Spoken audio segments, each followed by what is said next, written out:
All right, y'all. Let's go ahead and get started. Got a few people in here already. Let's see, got about 5 or 7. Yeah, about 5 or 6 of y'all in here. So let's get it in, man. Let's get situated.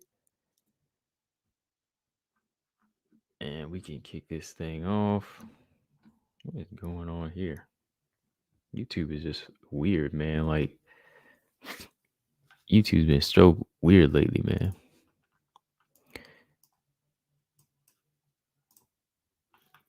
Taking away likes and subscribers. It's weird. I don't get it.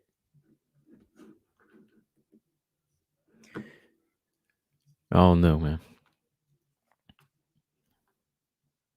All right.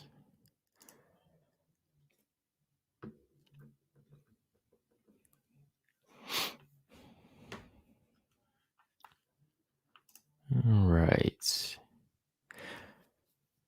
What? Yeah, man. Whoa, we got some good news too here. All right, y'all. So I got a few things I want to talk about today. I am probably going to do an hour for sure. Because I'm going to be on tomorrow and Friday. So I want to talk about these fights coming up right here. And I want to talk about this fighter right here today. Definitely want to talk about Aaron some more, Aaron Blanchfield. But let's get it in, y'all. Let's talk about Sarge Eubanks and Melissa Gatto. It's fight week. We got 3 WMMA fights on this card coming up. So we got some good stuff, man, lined up. The flyweight division. Sarge Eubanks, Melissa Gatto. Then we got the strawweight division. Angela Hill, Amanda Lemos. I'm gonna save that for tomorrow, though. I'm gonna save that fight for tomorrow because I want to go in on that fight a little bit more because it holds a lot of weight for Lemos, just to see her come back. I mean, since Nina Azarov pulled out, I mean, it's kind of gone down because it's not a top 10 opponent. But I just want to break that one down a little bit deeper because I like what I see in Lemos. Just hitting her up behind the scenes too. I'd be like, yo, she's you killing it. You're just killing it. So we'll save that fight. But this one here, man, Raquel Pennington and Macy Chiasson, 145. Makes a big difference, man. Little leader, what's up? BJ, what's going on? Yeah, man, this fight makes a lot of sense. Daniel Edwards said he's still giving Maverick a chance. Yeah, for sure. She's not going anywhere yet. Still keeping Maverick in there. Yeah, definitely. Tiago, what's up, man? He said Chikagian was on live. She said Sarge smokes Gatto. Yeah, she definitely would. I mean, they all train together, so for sure, Yeah, man. Macy at 145. We got to talk about it, man, because the whole texture of this fight just changed. I'm telling y'all, Macy Chiasson at 145 is dangerous. I think it's Robot Chickens. He's always like, I'm not sold on Macy, but I'll wait. He ain't in here yet. When he get in here, we'll talk on him. But Macy, man, like I said, she's just in the wrong weight class. But when she comes up, the 145, she's a dangerous. She's dangerous. She's just dangerous.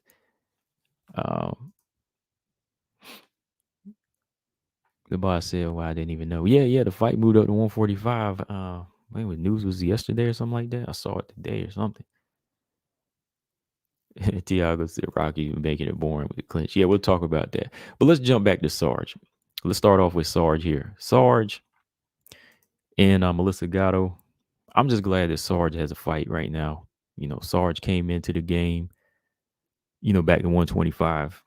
She came back to 125 just calling names out. She called out Macy Barber. She called out JoJo. She called out Jessica I. She called out some other people. But, she didn't get any of them names. And, most of them are either out or done got beat down. You know what I mean? JoJo, she done lost to JoJo done lost to Taylor Santos. Macy Barber's out because she got hurt. She's injured.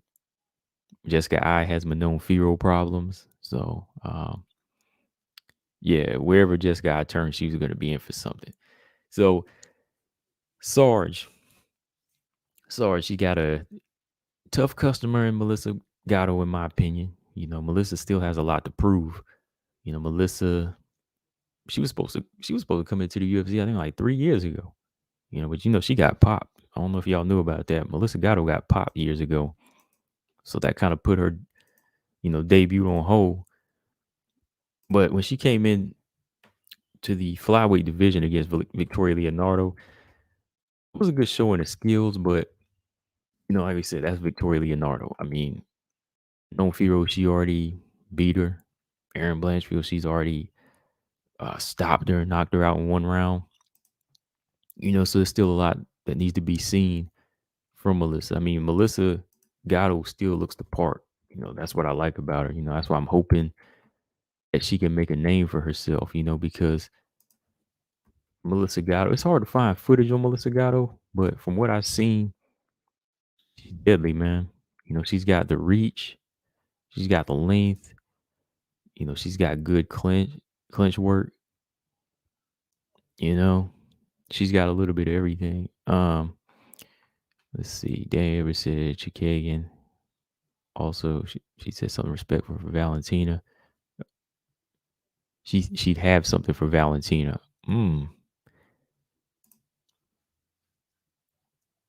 Yeah, Brian Williams says she's super long. Yeah, Melissa Gatto was long. Like, let's go ahead and pull up the stats. We talk about this fight.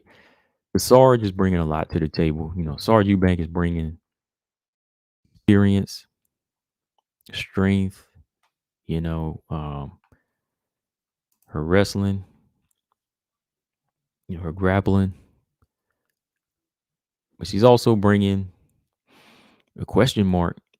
Sarge's gas tank can be a little questionable sometimes. We still need to know how she can handle 125, like making the weight. Granted, she looked good in her last fight, but that was a lower level fighter that was just coming into the UFC. Elise Reed was a strawweight. So that fight was more like a test on Sarge itself, trying to get in the shape and getting into the mix. Who else we got here? We got Two Beasts. What's going on, man? What is up? We're going to talk today, man.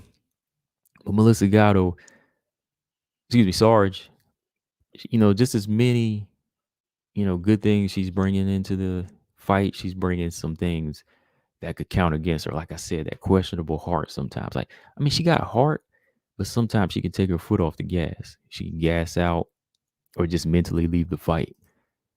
Sarge is 36 now. Let's see, she's 5'4".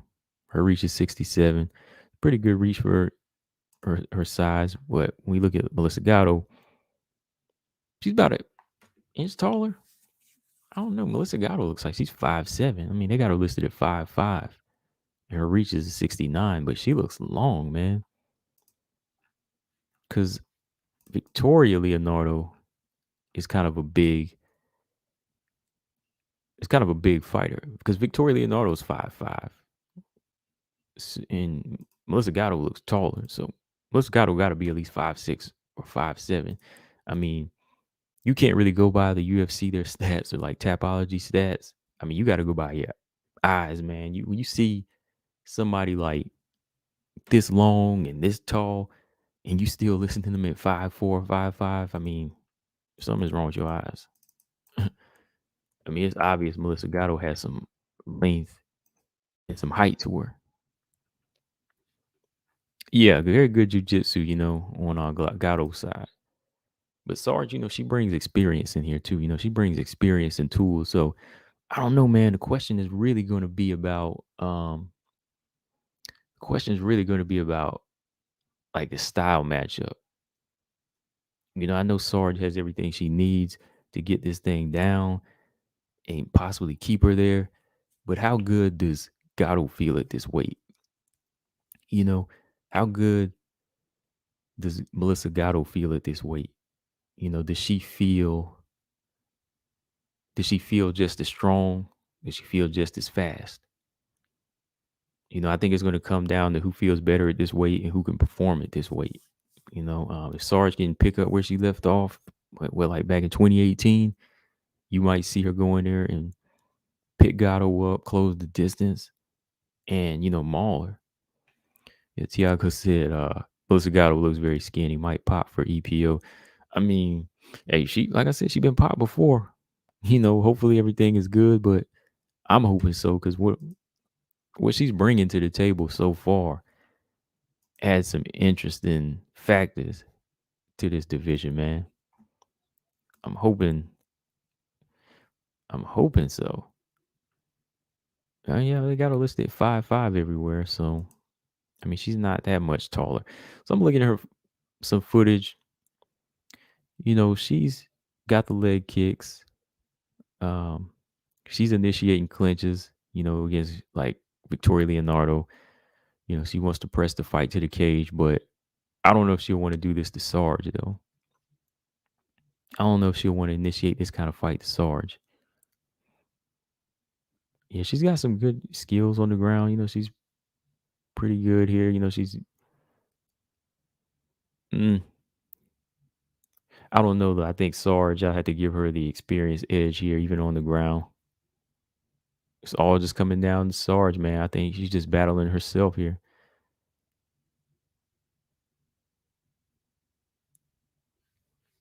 Let's see. Brian says she's got long legs, short torso. Yeah. Uh, the boss said Gatto is definitely going to get taken, and her chance of submitting Sarge is very low. I see this as a 70-30 in favor of Sarge. Yeah, that's how I would see it too. I mean,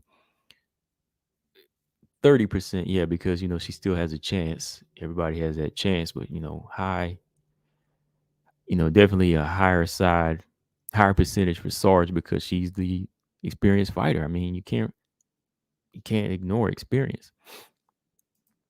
To be said, I have no understanding of that. Like you would think the UFC has an effective means of measuring people. Yeah, I mean, when you look at Tapology and Wikipedia, or you look at Google, the UFC, like nobody can get it right.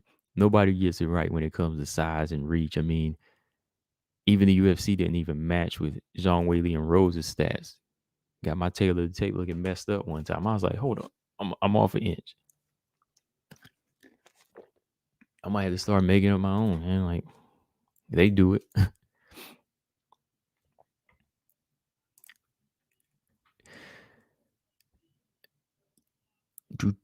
Let's see. I just got this fight playing with Gatto in the background. I was watching it. Yeah, I don't know, man. Sarge needs this fight though. I mean, she's been talking about coming in here, putting on this, big performance, and calling these big names out. So I think they're just giving her a test run here to see if she really can do it, and they're giving her a hell of a test run, man. They're giving her a big fight because I still think that this girl, Melissa's somebody you can't sleep on, right? Melissa's definitely somebody you can't sleep on. She's bringing something to the table, and if you get caught slipping, she'll take advantage.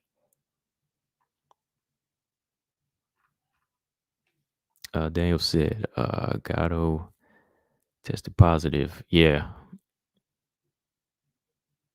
Mm-hmm.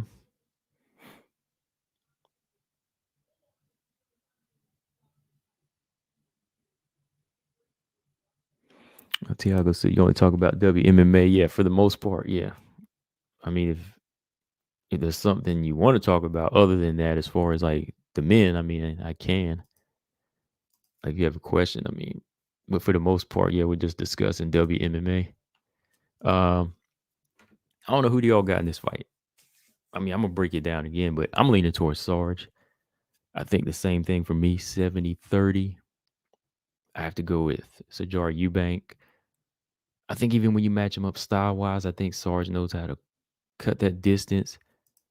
And I see her grabbing kicks. Like I'm looking at some of these kicks. I see her switching levels here and, getting those underhooks. And I see Gatto trying though. I can see her trying. and making some good attempts here. But I think Sarge is I think she's just too. I just think she's just too strong on the inside.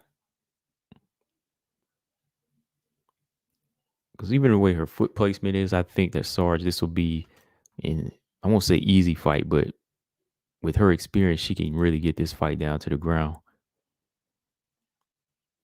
But that's my question to y'all, man. Like, what do y'all got? Like, how far do you see Sarge going if she gets this win? Like, one more unranked fighter, or does she get a real name like the one she called out? Man, that'd be crazy. Like, winner of this fight fights the winner of Manon and Jessica I, man. That would be crazy. BJ said we can talk men's MMA, but yeah, that's right. I mean, we can talk men's, but that's how I feel about it sometimes. Yeah, we can talk about them, but it's not we like dislike them. It's just that nobody really talks about the women. Nobody really talks about the women, and I'm a big fan of the women, like for real. Yeah, I'm a big fan of these divisions, man, and like the fighters. I think, which is something I'm gonna talk about towards the end of this video too. Why WMMA needs these outlets more and more every day. I think it's definitely getting in a better place, but not too far out better. I mean, WMMA still needs these YouTube outlets talking about them. I mean, I know BJ, you agree with that. A lot of these fighters, they need to do interviews. But it's like I said, man, I'll do my interviews, but I haven't did too many this year because I just been trying to focus on, me and just what I want to talk about. If people want to hear me talk, I think y'all want to hear me sometimes. And it shows. I mean, the videos and live streams seem to do better when I do when I speak my mind than, when I get some interviews up here. So, I just said, hey, well, fighters are busy. Sometimes fighters take too long answering. And sometimes fighters don't want to interview. They think they got it made. I mean, like, okay, all right. Just don't understand people over here want to hear us. So I don't know. Like, there's got to be a point when they come to us. That's how I feel, and I'll I'll wait, whether they do or not. I mean, I don't care. I'm gonna still be over here talking. I'm gonna still be behind the mic, so it's all good for me. That was just something that crossed my mind because I'm like, we do tend to talk about these fighters a lot, and it's like I don't hear too many outside of YouTube, discussing them. That's why last interview I did was Brittany Cloudy because shout out to Brittany because she reached out to me. But before that, I think last interview I did was I want to say back in January. Back in January. Yeah, like yeah. Let's see, about 9 months ago, 8 or 9 months ago. And I didn't, it didn't bother me none. I mean, I don't think it really bothered y'all any. Y'all say where the interview's at. So but anyways, let me see what y'all talking about here. Yeah, Sarge too experienced to get caught in a submission. I think Gatto, he said Gatto doesn't have takedown defense to stop Eubanks wrestling. I don't think so either. 2B said, I think Sarge's aggressiveness and power might be overwhelming. Yeah, I agree, man. I think her power, she can bang. I mean, I remember how she neutralized Julia Avila. You know what? This might become 80-20. This might be 80-20. Just the way she handled Julia Avila. Avila came in trying to bang and she just shut that down.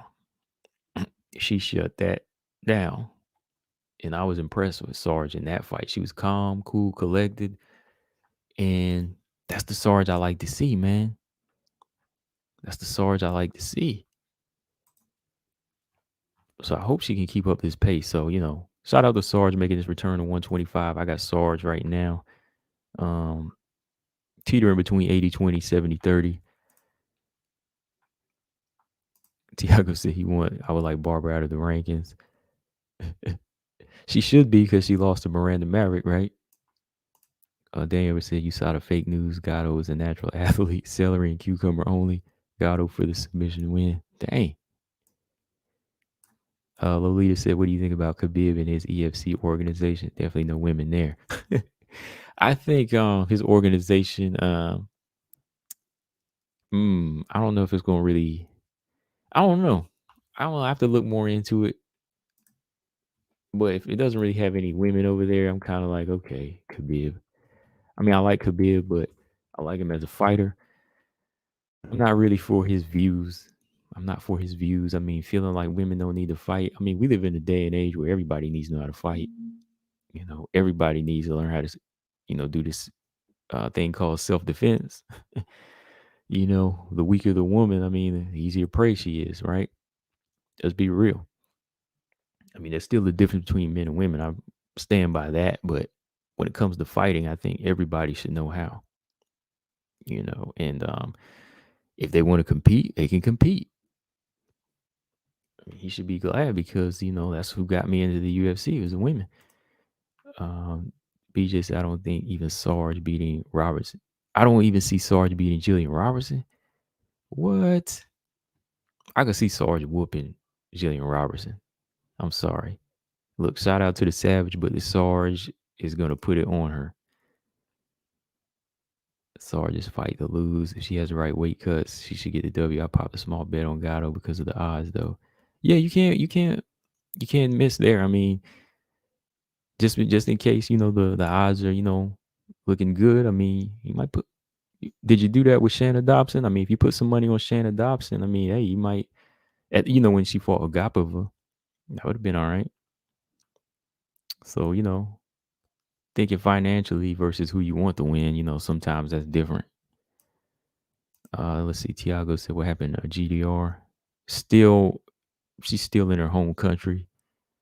Where is she at? Netherlands, right? Is she Netherlands? GDR is Netherlands, right? The Netherlands. See, Sarge is the Netherlands. No, she's Dutch. Yeah, which is the Netherlands, right? Yeah. She's Dutch. Okay. She's still overseas. She hasn't came back yet. And she's out of the rankings. But she's still on contract with the UFC. So Ulysses said, he said in the future. Oh, you have women? As much as we talk, they should be on every week, every other week. Yeah, BJ, they should. I mean, yeah, Robot Chickens. I was just talking about you with this next fight I'm gonna be talking about. So BJ says psych. Are you talking about psych that Jillian beat Sarge? Because I mean, if you are, I mean, yeah. Sarge is not losing to Jillian, man. Sarge got too much power and too much strength. I mean, if Sarge wants to stand, she can do that.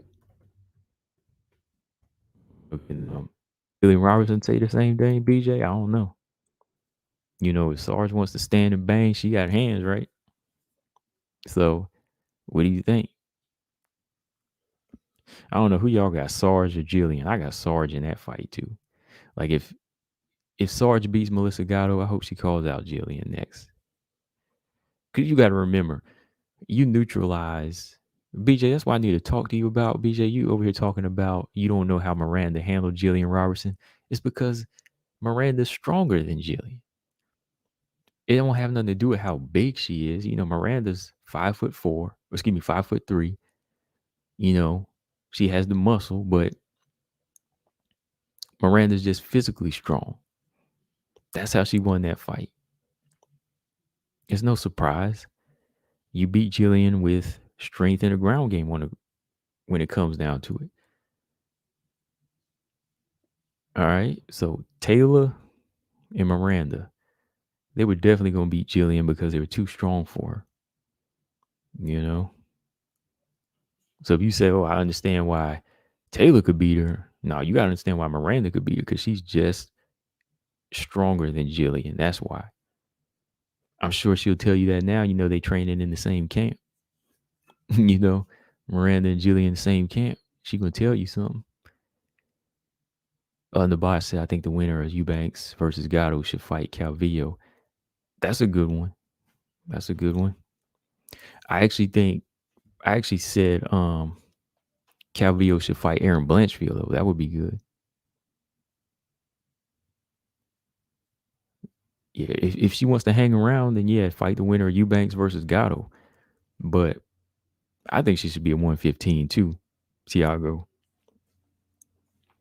Tiago said she should be at 115. I think so too. There's some people that feel like, oh, she can keep making this weight. No, she can't. She probably could make the weight, but I mean, she's not going to really be successful because everybody else is too big and too strong. If Sarge can go move down from 135 to 125, then I think Calvillo should be able to move down from 125 to 115. Two different body types, I know, but if you're disciplined, I think Calvillo can make it because she's not that big. All right.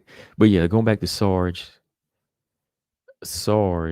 would beat Jillian Robertson. You know that. Sarge would. Sarge is just too strong, man. Sarge is just too strong for Jillian, man. And like I said, she just got too much, a wrestling game and a striking game. The minute Jillian goes for that, position, tries to go for that takedown, she's through. Um, Carol Rosa, I don't think Carol Rosa's too small for 135. That girl's got, you seen her like hips and her stuff, her hips and her thighs. Like Carol Rosa is kind of bottom heavy, I don't think she could make 125. Carol Rosa's kind of a thick woman, so I don't see her being a flyweight. No, sir. I think she's good at bantamweight. She's strong. She's got good takedown defense, good striking. She's about 5'5", but she's just like a thick 5'5", for uh TB2. She's too bottom heavy in my opinion. I don't think she can make 135. Excuse me, I don't think she can make 125. 135 is good for her. Yeah, that's in my opinion. Um, yeah, Sarge. I'm gonna go with Sarge in this fight. Let's talk about Macy though. Macy and Raquel Pennington. I know Robot Chicken doesn't like Macy, but in my opinion, Macy Chiasson at 145 shows a great deal of raw talent, good skills, and she's just so much more dangerous at this fight, at this weight, So now that Rocky and Macy are fighting at 145, I think the table is turning here, and the pace and the whole texture of this fight just changed because at 135, I was kind of 50-50. I was favoring Rocky more because Rocky's very good in the clinch. I think her dirty boxing would be effective against Macy at 135, and her clinch game is boring, but it works. You know, boring, but it works. And I think her jab is very good too. Like Rocky used it well against, another, fighter that still needs to work on putting things together, working on IQ, like in Panty Kansan. Um, she was able to neutralize Irene Aldana, so Lena Landsberg, she had good clinch success and groundwork against Macy. So if Macy's coming in and trying to make 135, and she comes in depleted, thinking this is, remember this is going to be a short notice. You can't help but favor Rocky. Rocky's still strong. She still has the most experience into this fight, has more tools, but I think weight is really going to play a big factor now that it's a 145. I think Macy is going to be a lot more explosive here because she's not going to be she's going to be too hard to clinch here. See, at 135, you can clinch her because she moves slower. I think she has more of an athletic burst at 145. She'll move more. When you clinch up with her, she throws more knees to the body. She's got power in both hands. She's keeping range better. She's keeping range well. She's throwing longer punches. So I think she has better control here. It's definitely gonna make her feel better. She's gonna feeling sharper. Rocky, I don't know how she'll handle the weight. Maybe, I'm not sure if she'll be slower, but I don't know how she'll handle them bombs. The minute she gets measured and Macy lets them things go, you can see her get shaken up. So it's just good to see Macy at this weight now, 145. I mean, when she was the winner of the Tough House, she ran through everybody. She looked impressive there. She was throwing in bombs kind of like Amanda Nunes. Since then, she's kind of sharpened up her striking, worked on her, foot, how she switches her footwork up, you know. So I think now that it moves up 10 more pounds, certain things will change. Like I said, the texture will change. You're going to get a sharper Macy, a more powerful Macy, one that can move and react quicker. She'll react a lot quicker than she does at 135, from not trying to cut that weight. So I'm going to go with Macy for sure now. I won't say like for sure, like it's a easy win, but 60-40 now. It was 50-50, 60-40 for Macy. I think Macy can get the stoppage, man. I think she could get the stoppage this time. Last few fights, she hasn't really looked like stoppage material. Like Marion Renault, she couldn't get her out of there because, when she lands in bombs, she can't catch up because she's just too flat, I think. But at this weight, you're going to see her throw them knees to the body. She can't ignore that, man. Like, she got to go back to what she was doing in Tough House, killing that body. I remember how she dropped Leah Letson with knees to the body, dropping Peony Kenson. I think she dropped her a few times. But yeah, man, she was putting in work. I used to want to see her and Megan Anderson fight. If they had kept the featherweight division, I used to want to see Macy versus Megan, man. Oh boy, here go Rob. There he is. I told you, there you go. He said Macy is a fraud. There he goes. Wait, 2B said, hey, Colin, you doing a prediction on Hill Lamos? Yeah, I'm gonna do that one tomorrow. We'll do that one tomorrow for sure. We would do that one tomorrow because that one I want to talk on a little bit more because I want to watch some more fights from both Hill and Lamos. Yeah. So tomorrow. And let me see. Open link on that tomorrow, I guess. I don't think BJ wanted that smoke tonight. I think he's doing something tonight. He didn't want that smoke tonight. So hey. Let's see. Tiago said Raquel was removing some tattoos in her last fight when she was clenching her skin. Looked like it's about to get torn apart.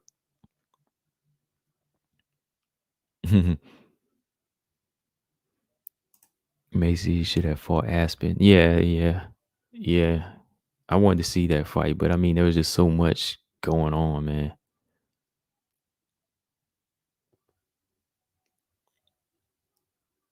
Robot Chase said Macy's a fraud. Come on, man.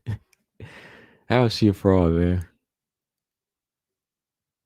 I mean, the UFC is actually being a little fraudulent here. I mean, they won't go ahead and make a doggone featherweight division and let her, rise to the level that she has in her. They don't want her to exceed. Brian said he's not making any picks this weekend. He's having nightmares from last weekend. Hey, weren't you one of the ones bragging one time when you went undefeated? You don't like how that feels now when you miss your picks, huh? Yeah, weren't you bragging one time when you got 3-0? You went 4-0 or 3-0? And you gotta stick with it. See, I don't care. If I miss something, I don't care. I mean, I go 0-2, 0-4 sometimes. I don't care. I mean, some of these fights are hard to predict. I mean, the lower they are, it's hard to predict. I mean, Brian Williams, he trying to be slick, talking about I ain't picking this time. The minute he don't go undefeated, he done. That's a hype train. You just like a hype train fighter, Brian. You just like one of them hype trains. As soon as they lose, they gone, man. I don't care, man. I got like a Roxy Modafari record when it comes to picking sometimes. I don't care. I think we all got that, though. We can't really pick. I got a Cowboy Sierra record. I got an Angela Hill record when it comes to picking. Random Marcos. So hey. And that means doesn't mean I'm bad at it. It's just like, hey, some days you have your days when you're on it. Sometimes these fighters ain't on their game. So hey, Robot Chicken said, I'll see. Okay, I'll wait. If she loses this fight at 145, then I'm gonna have to question some things, man. Well, I think Aspinall had a right to pull out of the fight. Had Macy Chiasson had it right. Aspin's trying to be slick, always, messing up here, and weight and everything. So she had a right to me. She had a right to me to pull out. I like Macy's style better than Aspen Ladd anyway.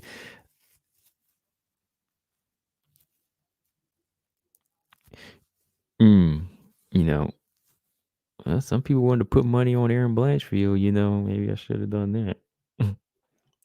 He said to put money on Pena.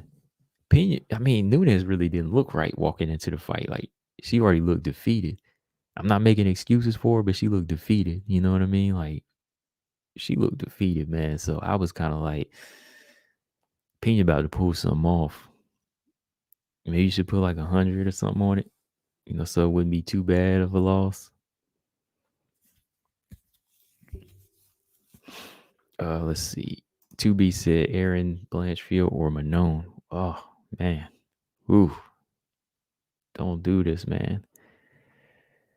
So, yeah, that brings me to Aaron Blanchfield now that you bring her up. Let me see. I got about another 20 minutes. Yeah. Okay, so let's talk the next fight here. Let me post this thing up again. Like I said, you always got to make sure you do this if you come in because that makes notifications go out. YouTube be playing around. YouTube does play around with your stuff now, like not just my channel, but other channels too. I don't know what it is. Okay, so here we go. So yeah, I'm going with Macy though. I'm going with Macy. You bring up Aaron Blanchfield. Let's go ahead and talk. So Aaron, I think some people are still on the fence about her, but it's like I said, man, she just has something about her that separates her from the Tiago said what? Walked out to it was really sad. Dang. Ooh, yeah, Marcus. I know, man. I'm gonna hold that off for tomorrow, but since Marcus likes to bring in the spoilers, yeah, Emily Whitmire, yeah, January 12th, Invicta 45. Well, yeah, I already posted up. I ain't talked about the card, but yeah, Emily Whitmire, welcome to Invicta FC. To Emily Whitmire. Oh yeah, that was her. Yeah, I heard about that. Yeah, Tiago, I heard about that. She had just got off her Instagram live and she had died in a plane crash. Yeah, that was sad, man. That was kind of a sad song to play too. But yeah. Okay, she was friends with her. Got you. Oh wow, man, that's terrible, man. How you pronounce the name? Mario Mendoza? Man, yeah, that was sad. I heard about that.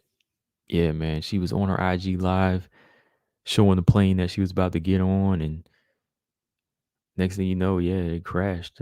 Everybody on that plane died, I think, if I remember correctly. I think it was just like a few people, like 3 or 4, or was it 2 or 3 people and the pilot? Yeah, man. Yeah, that's sad. Very sad. But yeah, Aaron Blanchfield, I think a lot of people are still on the fence because I understand you need to see more, but you gotta consider her approach. Like, how many fighters in the lower level do you see, take this type of approach besides her in Manon Firo and like Taylor Santos did. You know, there's something about him. Like you can see it. I know if you're not seeing enough or you haven't seen enough, but she lives by that nickname, cold blooded. I mean, you saw when she came into the fight, she was like, I ain't touching hands, I ain't shaking hands or nothing. She's on a mission. And it's really nothing against the other person. It's just business. Like she's about her business, you know. She's not really that type of fighter that's gonna continue to pretend and, you know, say, oh, okay, we cool and all of this. She's about trying to make it. You know, she's had that in her since she's a young buck now. I mean, she still is, but I mean, when she first started in the world of mixed martial arts. So, you know, Aaron is showing something here. You know, I think this is one to watch out for real, man. Aaron, of course, is not perfect. No fighter is. And the little things that I think everybody's pointing out, you'll see her make those improvements as time goes by. You know, Brian Williams just came in with something I was just about to bring up. He's one of them. So this is something people like Brian Williams say. She gets punched in the face too clean. That's something that you'll see change as she gets higher. You know, the higher she gets in the ranking, the more and more she works, that's something they're going to work on. You know, that's just a bad habit that you have to break. You know, she does get hit though. She does get hit. I don't like that. Manon gets hit. You know, it's about being able to just make that adjustment on the fly. And that's something that I think Manon is getting closer to doing more. Like some of her early fights used to get hit a lot, but she's been becoming a hell of a lot more slicker on her feet. Manon, that is. And she's always making sure that she's being first. You know, I think that's what Aaron needs to do. Like when she gets in there, take your head off the line, um, use more feints, and be first. You know, because if you be first, you get your shot off. Majority of the time, if you get it off, your opponent won't land clean. You know, so yeah, I agree though that she does get hit, but that's something that's going to change because everything else she's packing right now definitely cancels a lot of what these other fighters are bringing. You know, I want to see her battle maybe one more fighter, and then we can, you know, go on and see her challenge somebody in the top 15. You know, Casey O'Neill gets hit, right? The thing about Casey O'Neill is she gets hit, and her technique though is a little bit sloppy to me. I think Casey O'Neill's a little bit raw, but Aaron's so much more technical. Like she'll get hit, but she'll come back with some nice head kicks, you know, nice combinations, and boom, her takedowns are very, very sharp. She's strong. And I don't think she'll like go in there and try to take a punch that she can't take. Like I think if she knows that a person can't really hit hard and she sees it coming, she'll sacrifice getting hit maybe once or twice to get a takedown, which she'll utilize to the best of her ability and wind up dominating around. So everybody's going to get hit. That's my point. Everybody's going to get hit. Like to give 2 shots, you got to take a shot. You know, so the fashion that she gets hit in, it's not really like a red flag. But yeah, I do. It's not a red flag because it's not like she's getting rocked or beat up like somebody like Montana De La Rosa. You know, somebody like her who can't take a punch. I mean, she could take a punch, but her nose can't. You know, her nose can't. So there should be no reason for her to take these blows. You know, somebody like her needs to polish it up already. But, you know, Aaron, it's like, okay, she'll take a hit here or there, but she's sharp to give it back. She's quick to give it back. Cold-blooded or not. Oh, yeah, I read that. Aaron said in an interview that she don't think anybody at the moment is going to beat Val till she gets there. I heard that. I'm going to talk about that too in a video. I want to talk about that. Separate video because I just got some thoughts I want to bring out on it. Like, I'm glad that she's bringing that up just to the extent she's letting you know that she's not like, okay, Val is perfect. Oh, Val is perfect. I'm gonna step back. I mean, the way she's talking, that's how I want to hear Aaron Blank. I mean, that's how I want to hear Andrea Lee talk. Everybody wants to hear Andrea Lee say that, right? Andrea Lee needs to be like, hey, Val's got some holes in her game. We can, hey, we can go in there and expose them. That's all I'm saying. The boss said, I think Aaron's defense looked improved in her fight against Maverick. Oh, okay, good, okay. That's some good points there. I mean, she made an adjustment, didn't she? Like, Aaron was getting hit with overhand left, but she started deflecting a lot of those shots. Timing. She was first. Her jab was hitting Miranda at times. I think Miranda was winning the stand-up battle, but when it came down to it, Aaron was able to, like I said, test the power, uh, test the assertiveness of Miranda's shots, and they weren't effective. So she didn't mind getting hit because it paid off in the end, right? Miranda, Aaron, I don't think is the type to go in there and just take bombs that she can't take. She's trying to test you, trying to break you, and she was able to do that. But yeah, it's still early talk. I mean, I know that's Aaron's goal. I understand that. But just keep it that way. Don't step out of bounds and start saying, "Oh, I beat her, I do this, I do that." Just keep saying, "Look, this is what we're working towards, Valentina." She's got a long way to go. She's only 22, so no need to rush it. Max 3, probably 2. Ernest talking about Pennington. Let me see. How many fights you think Val would do in 2022? I think she might do 3. Because she just fought in September.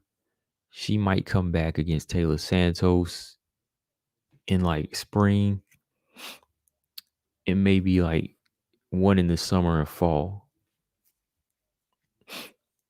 So she might do 3. I'll say 3 because she's the type to stay active, So yeah, I'll say about 3, Tiago. He said, I hope 3 so she breaks Nunes' record. I want to see her hit 10. I just want to see if she can hit 10. If she can get 3 this year, then 2023, all she has to do is get one more. He said shots fired. Yeah, I'm just saying, two beats, Montana gets hit right in the nose. It's like, if that's a target, you have to come up with a defense to say, I don't want to get hit in the nose. Let's start taking away some of them punches, just so I don't face this damage. Like, there's certain things I think that stand out about a fighter, and they have to come with some type of defensive game plan.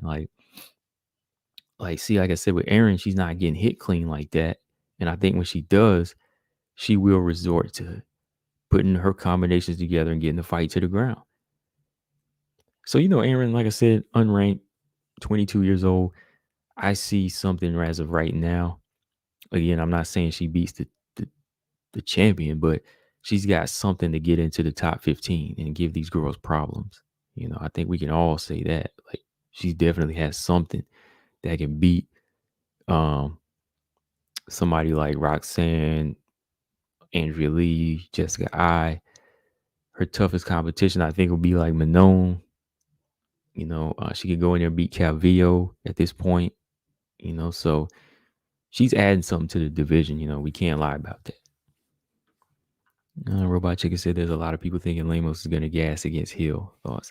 I'm going to talk about it tomorrow, but right now, I don't think she'll gas. She fought that one girl I was watching last night, Anui. Anui put some clinch work and some speed on Lemos, and Lemos, she was fine. If anybody gasses, I think it would be Hill, because Hill gasses. Angela Hill, she'll gas. I think Lemos is starting to be a little bit more patient. I don't see it. Angela Hill gasses. Angela Hill gassed in the Karate Hottie fight. Who else did she gas against? Tisha Torres. Both fights. So no man, I gotta go with Lamos keeping the gas tank though. If O'Neal goes through Roxy, I want her to go against Murphy. Yeah, that would be good. A lot of people actually think Roxy's gonna beat O'Neal though. I mean, it's not shocking or crazy. I mean, I kind of agree. It's a 50-50 fight. Said they were booked to fight once. The boss said, how many title defenses does Nunes have at 135? She has 5. She's got 5. Yeah. Okay. Yeah. 2B said 3 or 4. No, he said 5. Yeah, it's 5. It's 5. I brought that up the other day in a video I did, because people were talking about her title defenses. Yeah, Valentina has more now. He has one more, but Nunes still has a good deal. Then if you want to add her featherweight defenses, she has 7. So even though it's kind of been spaced out, she has been defending that belt early in the beginning. It's just as of recently, Amanda Nunes kind of took a chill at 135, was gone for 2 years, but she still racked up 5 defenses. I mean, if she stayed at 135, she'd probably still have it today and probably be on number 7 or number 8. Yeah, she has 5. Yeah, she has Shevchenko, Rousey. Let's see who else. Rocky, GDR, and who else? 1, 2. Holly Holm. Yeah, Holly Holm is the 5th one. Yeah, she's got 5. Oh, 2B's got it right there. Yeah, Rhonda, Val, Raquel, GDR, and Holly. Yep. Yeah, I don't. Robot Chicken said I agree. I don't agree with people picking Hill. I can't pick Hill because Hill sometimes, like I said, this ain't a fight for Lemos to go in there and lose. I don't think, man. Like, I think she has too much going for her right now. And the skills she's packing is just so much sharper than anything I've ever seen from Angela Hill. No offense. I'm just saying, like, I'm just calling it real. Like, Angela Hill's lost 10 times because she's come up short and she doesn't have the power. She gasses out sometimes and she doesn't commit to straight punches sometimes. Whereas Amanda Lemos, very, very beautiful technique and footwork, good timing, good check left hook, the distance, how she measures her range. The right hand is beautiful. She's good on the ground, good leg kicks.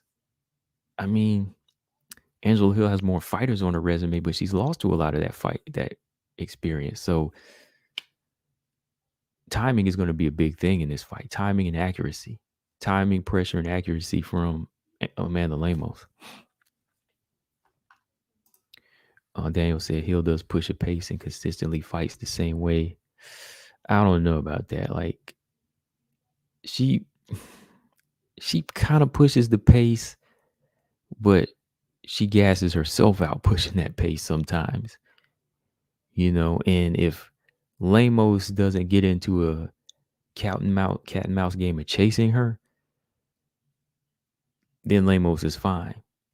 If Lemos gets this thing to the ground, which she can do, she's fine. If we see Lemos take this thing to the ground, then we'll see Lemos's IQ. Like, the minute she says, "Oh, I can't get her, I can't catch her, I can't get her, can't get off of, one of these right hands, the pressure's not working," she's gonna break Angela Hill's legs down, clinch up, get it to the ground, man. She can hell, she can submit people too. She can do a little bit of everything. The boss said that means if Valentina makes one more defense, she's the longest reigning title, but Nunes has still more overall. Yeah, Nunes still has more overall. Yeah, but again, that's what I was talking about with pound for pound. Like Nunes would still be number two over Rose, because Nunes' resume is just so much more juicy. It's a lot of risky names on there. You know, people just ready to say, "Oh, Valentina's better." As soon as that loss came in, which Val is still consistently staying together. Um, Dedication counts for something. So she's good to go. Valentina's number one in the UFC right now, as far as the women go. Right? Oh, okay. Stylistically, pretty much impossible for Hill to win this one. Oh, okay, you said it spells disaster for Hill. Right, right, right.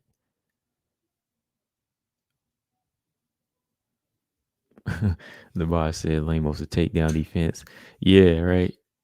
She ain't really had to show it, and she definitely ain't got to worry about it in this fight.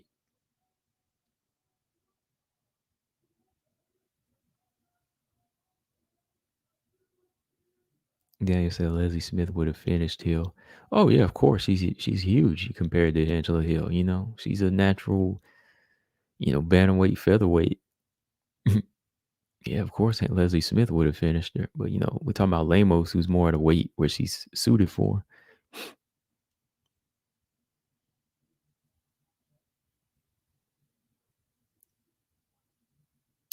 Hill champion at an atom weight. I don't know if she could lose that muscle to get down to 105.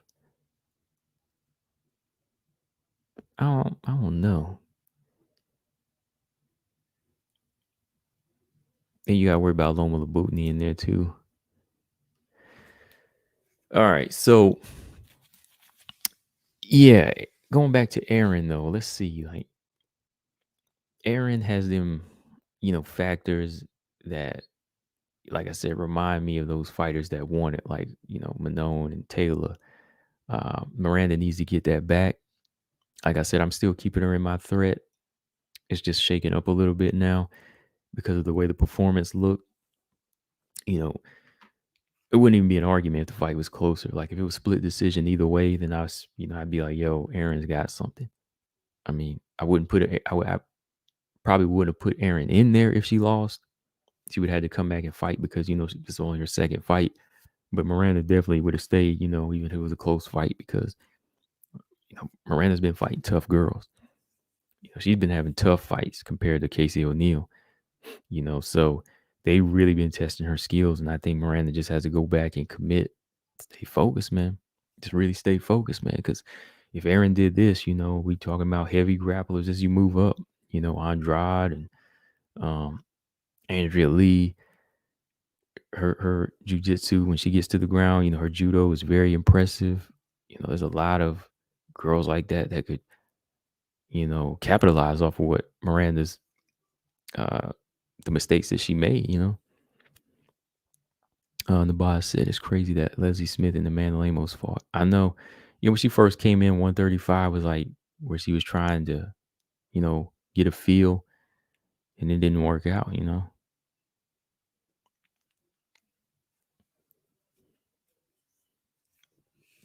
All right, got a few more minutes before I roll out. So, what else? Yeah, going back to what I was saying, I know I was talking about WMMA fighters. So, shout out to Coach Shelton Harrison. I saw his video. I didn't watch all of it. I just saw some of his video that he did. Um, and we talked about it before behind the scenes. He did a video.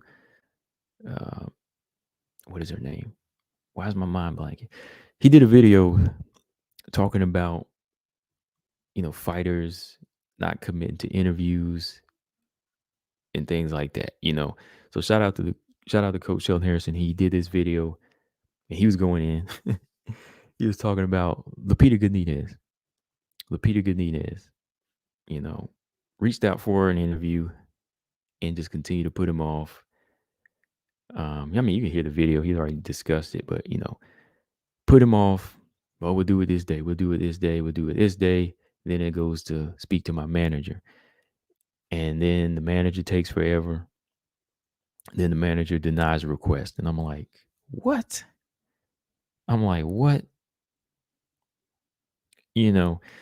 So my thoughts on that is, okay, who really, like, who do these fighters like think are promoting them right now? Like, why would you do that? Like, if somebody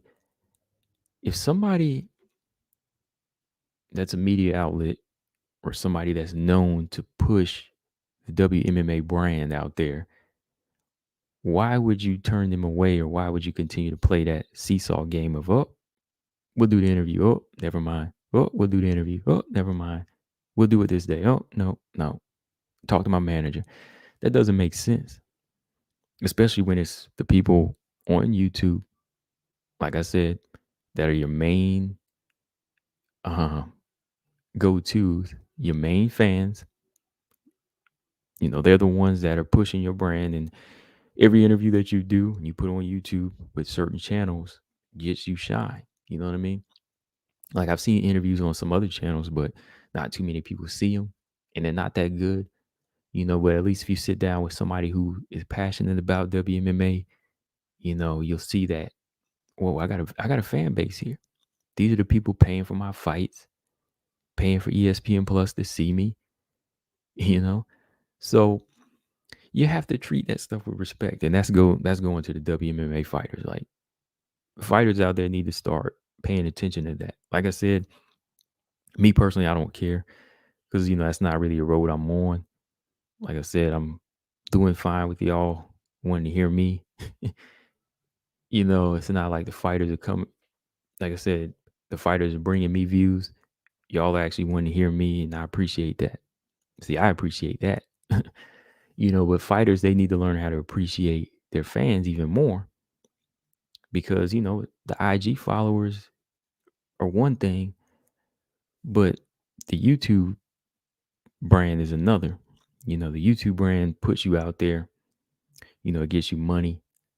Like Coach's channel, other channels, they probably will take in money for you, because you fighters are acting like you're rich and you're not. You need money and donations for fight camps. So you need to start keeping in good graces with these channels that want to interview you. And that's pretty much all I want to say on that, is because it's like, when somebody calls you or texts you and says, let's do an interview, don't put them through that BS of saying, oh, talk to my manager, or, oh, I don't know when. Like, it's a simple yes or no. Just say, yes, I'll do an interview, or no, I don't, because I don't care to be known, or I don't want any interviews, and then I want to complain and just say, why does nobody watch my fights? you know? So if you don't want that help, just tell the person. Don't lead them on and just say, we'll do the interview, then say, go this manager route. It makes no sense, right? So that's just for the fighters. If they listen, step your game up, step your media skills up, because I don't need to do this. I choose to. And the more and more you push away the fighters or the fans, what level of fan base you have is just going to deteriorate. It's going to just continue to go down and down and down. And then you're going to wonder why there's not many WMMA fights on UFC cards anymore. Then you're going to have to start going other routes to make money, like these other fighters are already doing, OnlyFans, I'm just saying. Or they're going to have to start auctioning stuff off, because I'm not building the brand of WMMA the way I'm supposed to, right? Again, like I said, that's on them. If they take the time to acknowledge a fan or somebody with a big platform, that wants to give them the shine, or just talk to them and let those fans hear about them, just take that time out to do it, And now, like I said, that's not for me. That's my response to, like, what I seen what Lupe Godinez did as far as for the coach. He offered that interview, and, you're supposed to take it. Just take it. Just do it. Because now you're just losing more fans that way when you act that way. So, hey, Me, I don't care. I'm not reaching out. Um, anyways, I'm sure BJ he agrees with that. Like he said earlier, um, I mean, I'd rather have hear BJ your channel anyways, even if a fighter's not on there. I'd rather hear no filter talk. Rather hear two beats come on and talk than actually hear the fighter sometimes. So, because sometimes you make better points anyway on what they need to do. But yeah, that's my thoughts on that. That's all I wanted to say about that. Let's see. No filter said Dobson did that too. And you see where Dobson is. And you see where Dobson is, right, BJ? That's all I got to say about that. But yeah, be back on tomorrow. Same time, around 7. If BJ wants that smoke, it's there. Speaking of getting somebody on, there's BJ. Get somebody on. BJ's not going to turn around. BJ ain't going to turn away from the smoke. So we'll talk more tomorrow. I want to talk Lamos and Hill. But yeah, man, it's like I said, man, that's what I'm just saying. Like if somebody goes out of their way and says, hey, man, I'm a fan of you. I want to do an interview. Just give that person the interview. You got a mind of your own. You got a mind of your own. Don't say I got to talk to my manager. You could do an interview in a car. Should I do these videos in the car sometimes? I do it at the park, at the gym. I don't care. Yeah, so yeah, go watch that video. I understand how you felt. Definitely understand how the coach felt about that, man. I mean, if you go out of the way and you continue to try to get an interview with somebody for week after week after week, you would feel a certain way. I mean, me personally, I'll give you a week or maybe 2, and that's it. I pretty much only reach out to people that I know I just kind of want to talk to anyway. I'm a fan of, and I pretty much got them like that. But there have been some I've reached out and they never answered, and I was just like, oh well, I give you one chance, and that's it for me. I'm not going to keep asking. I give you once, and I know you've seen it. That's pretty much it. I'm like, whatever. It's like I don't need you. BJ said we may not have 1,000 subs, but our words get out there. Yeah, they get out there, of course, for sure. Like we don't have that huge following, but the following we have combined, even alone, they are listening because nobody else is talking about them. So if you type in, a Jillian Robertson interview, your stuff is going to come up, BJ, because you interviewed her, so she has to respect that.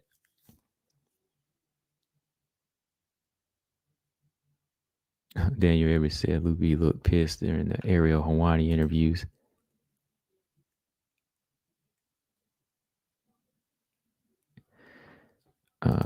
Roger said your videos matter. Well, thank you. I mean, I appreciate that. I mean, they should because they come from a place where, outside looking in, I may not be in the cage, but I know what they needed to do when you apply it to just everyday life. You know what I mean? Like business, fighting, whatever, and that's where it comes from. I'm just like, I'm not making stuff up. I'm not bashing fighters or just trolling them. I'm telling the truth. Daniel said she looked pissed during the interview. Well, gotta get your interviews in. I mean, like that's a part of the game. Like just as much as you got to train, you got to get in there and do these interviews with people. Not me specifically, of course. Like I said, Bullet said the UFC has algorithms that scan the web to determine value. Yeah, they do. Yeah, they do. They do that with. I noticed that. To be said, in all fairness, there's 2 sides to every story. Luby's done a lot of interviews on channels with less than 100 subs. Yeah, but when you got somebody with almost 9 to 10,000 and has a big streaming talking about Coach's channel. We talking about somebody with 10,000 subs, and he has a lot of interaction with his fans, like 30 to 40 people in the stream, and that give money. This ain't just an interview. I'm talking about giving money to the person. We talking about fighters who need training camp, right? His channel gives money. And let me stress money, because these UFC fighters, they are not millionaires. They are not rich. I mean, some of, the lower level I'm talking about. So when I mentioned Loopy going to coaches interviews, super chat, come on, you know what I mean? That's money for her. You know what I'm saying? That's what I mean. Like, if she goes over there, boom, there's more than just an interview there. There's a connection where she's gonna be able to get money raised for camps and stuff like that. You know what I mean? So, and it will do more than 100. It'll do more than 100 views. So it'll get a good amount of views. Yeah, some are clueless to those practices. Yeah. The boss said Loopy just doesn't like to be interviewed. Yeah, I guess she just doesn't want to be recognized, and then she's gonna wonder why. Oh, why don't they know me? Like, why didn't I get a title shot? Like, why is my money not up there with Rose Namajunas or Zhang Wei Li? You know what I mean? Like, Zhang has her following because her country's behind her, but the more you just like hide from it, you're gonna wonder why. Okay, why does nobody come to see my fights, or why is nobody paying? Loopy just doesn't like to be interviewed. Well, it's and belated congrats on your girl's victory. Yeah, BJ. Congrats to Jillian, right? But yeah, that's enough of that.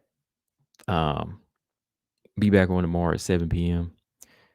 Plenty of smoke for you know who. I ain't gotta say.